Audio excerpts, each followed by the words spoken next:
देश की राजधानी दिल्ली में 1 अप्रैल से नए वित्तीय वर्ष की शुरुआत हो रही है, जिसके साथ ही कई अहम बदलाव भी लागू हो गए हैं, जिनका सीधा असर आम लोगों की जेब और रोजमर्रा की जिंदगी पर पड़ने वाला है। सबसे बड़ा झटका कॉमर्शियल एलपीजी सिलेंडर की कीमतों में आया है, जो एक झटके में 2018 रुपए महंगा हो गया है। इसके अलावा कॉमर्शियल और पैसेंजर वाहनों की कीमतों में भी 2% से 3% तक की बढ़ोतरी कर दी गई है। वहीं फास्टैग के एनुअल पास की कीमत में करीब 2.5% की वृद्धि हुई है, जिससे सफर करना पहले से ज्यादा महंगा हो जाएगा।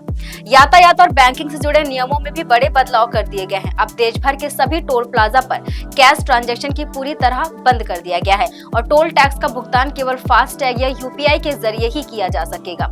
रेलवे नियमों में बदलाव करते हुए टिकट कैंसिलेशन की समय सीमा घटाकर अब 8 घंटे पहले तय कर दी गई है, जिससे यात्रियों को पहले से ज्यादा सतर्क रहना होगा।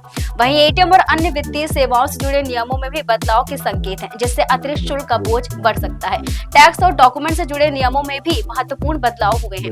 नए टैक्स रेजिम के तहत अब सैलरीड पर्सन के लिए 12.75 लाख रुपए तक की आय टैक्स फ्री कर दी गई है, जबकि अन्य करदाताओं को 12 लाख रुपए तक की आय पर छूट मिलेगी। पैन कार्ड बदलाव के नियमों में भी अपडेट किया गया है, जिसमें आधार कार्ड को अब जन्मतिथि के वैध दस्तावेजों की सूची से हटा दिया गया है। हालांकि आधार अब भी एड्रेस प्रूफ के तौर पर ही मान्य रहेगा। कुल मिलाकर अप्रैल महीने की शुरुआत 15 बड़े बदलाव के साथ हो गई है, जो हर वर्ग के लोगों के वित्तीय और दैनिक जीवन को प्रभावित करेगी। देश विदेश से जुड़ी और खबरों के लिए देखते रहिए दैनिक भास्कर। नमस्कार।